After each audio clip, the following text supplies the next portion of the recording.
Apprendre à se battre à la manière européenne. Les soldats somaliens sont mis à l'épreuve par des instructeurs issus de 14 pays d'Europe. Les leçons ont lieu en Ouganda, loin des rues de Somalie, où les troupes vont bientôt devoir mener leur combat. Malgré la barrière de la langue qui nécessite des traducteurs, les coachs ont confiance dans les capacités de leurs élèves. Ils ont l'air très maigres et très chétifs. En réalité, ils sont vraiment forts et sont déjà habitués au climat.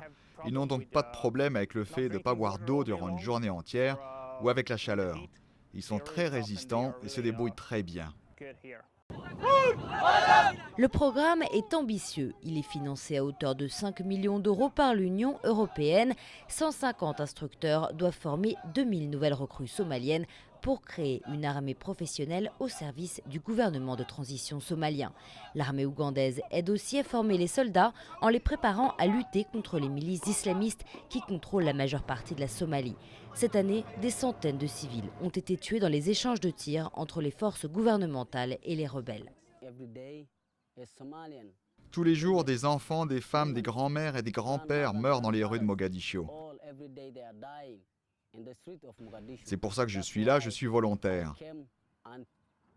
Je veux changer le pays et ce qui lui arrive.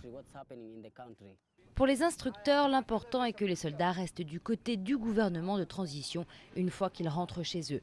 Ils essayent de les former dans ce sens, mais beaucoup dépendra de la capacité du gouvernement somalien à payer les salaires. La campagne ougandaise a l'air aujourd'hui bien tranquille. Dans 3 mois et demi, le moment sera venu pour les soldats de retourner sous les obus à Mogadiscio afin de tenter de briser le siège des insurgés et commencer la reconquête du pays.